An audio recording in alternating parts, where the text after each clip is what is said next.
Hi everyone, my name is Hannah My name is Manjula. and today we're going to be sharing some virtual recruiting tips.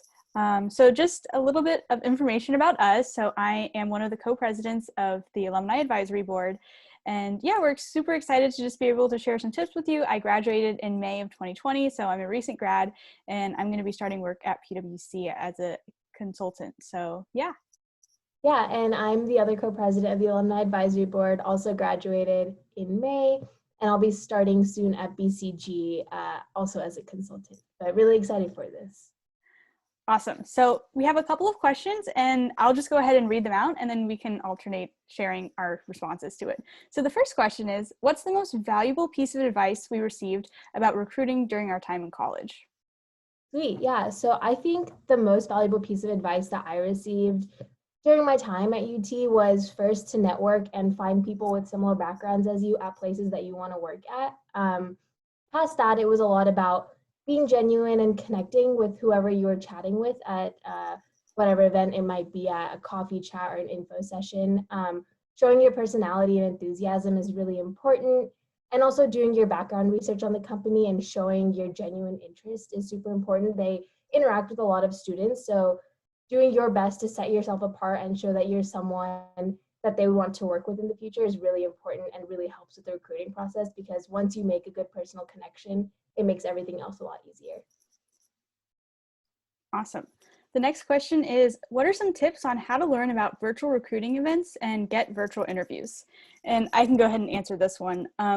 I think that one of the most valuable pieces of advice that I got about like recruiting and just how to find out more about events is just attending meetings for student orgs. I think getting plugged in and really getting to know a community within a student organization could be really, really important because of a couple of different reasons.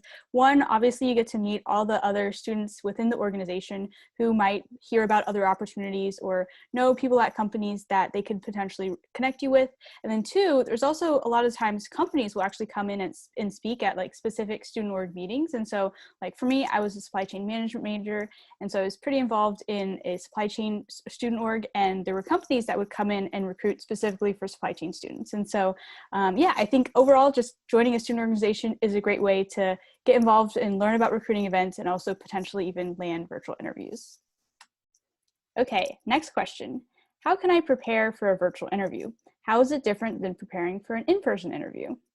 Yeah, awesome. I can get this one. So for the most part, I would say the baseline is the same, preparing the same way you would for an in-person interview by planning for the commonly asked interview questions, researching the company, reviewing the job description, preparing examples, your behavioral, all of that's the same. But the next thing to think about, especially when it's virtual, is getting your technology in order, finding a nice spot with a clear background, make sure your distractions are minimized during your interview time, do like a dry run before your interview to make sure all your technology is in check. Maybe do virtual runs with a peer or a mentor so you can get used to how your body language looks over the camera and get tips from someone that you know is actually seeing you through the camera, so you know that you're presenting yourself how you think you are. Another really important thing when you're doing virtual interviews is conveying your interest using your voice and your facial expressions, especially because your body language might not be as obvious as it would have been in person. And then finally, being yourself. Everyone is getting used to virtual interviews, so taking all the precautions but making sure that you treat it exactly like a normal interview is how you would prepare. Great. Next question is, what are some key things to include in a thank you email once I finish a virtual interview?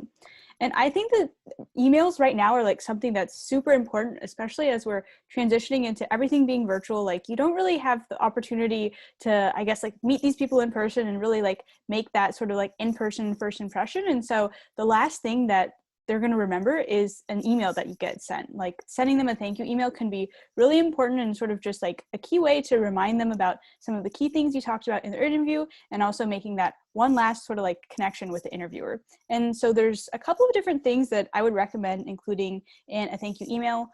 One, obviously just like thanking the interviewer for their time.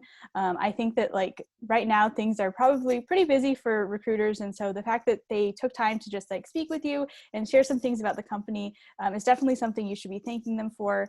And usually people can tell when the thank yous just seem sincere and they will probably really appreciate that you took time to thank them.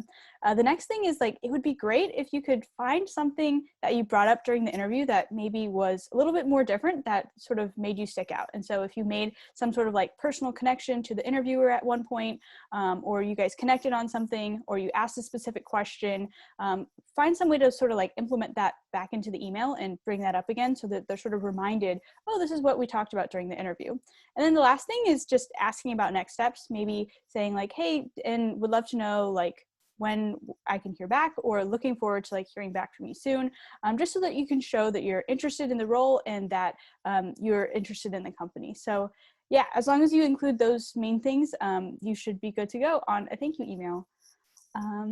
Yeah, so with that being said, that was sort of a quick recap of some of the things we talked about during our Empower Hour, and we have Empower Hours happening once a month, hosted by the Alumni Advisory Board. They're usually an hour long on the first or the last Monday of every month, and yeah, thanks for joining us. Thanks, y'all.